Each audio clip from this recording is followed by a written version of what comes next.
Hey guys, this is Amy with Stick with the Plan. Today we're talking about how no matter your situation, we can hope anyway. Stay right here, I'll explain.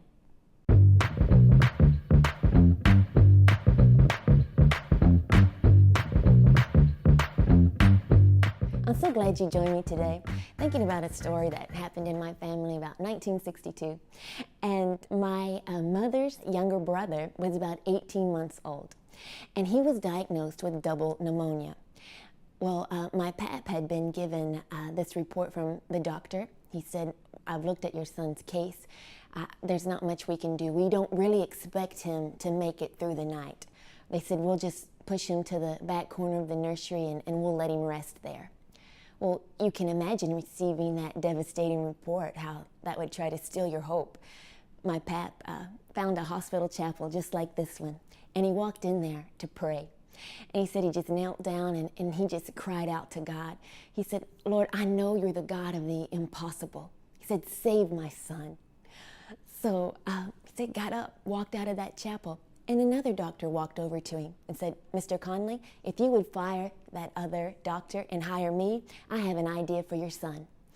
So, my pap was so encouraged as soon as he prayed and asked God that another doctor just stepped right in his path.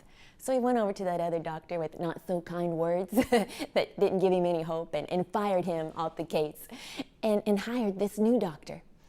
And the new doctor's idea was to put an incision in my Uncle Greg and insert an adult-sized draining tube that would drain the liquid and the fluids off of his lungs much faster.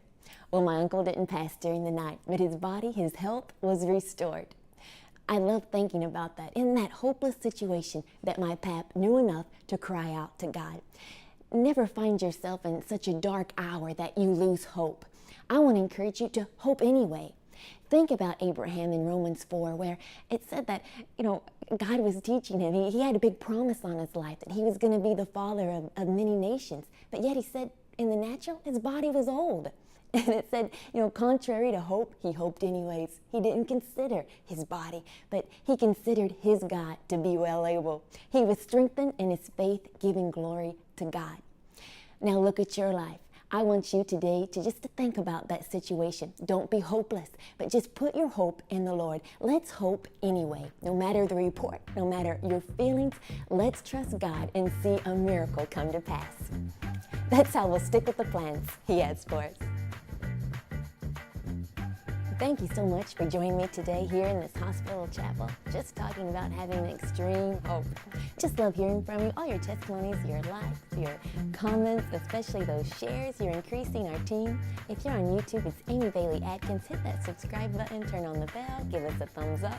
If you're on Facebook, go ahead and like our page because every week we have a brand new video. I'll see you again, you and me, right here next Thursday.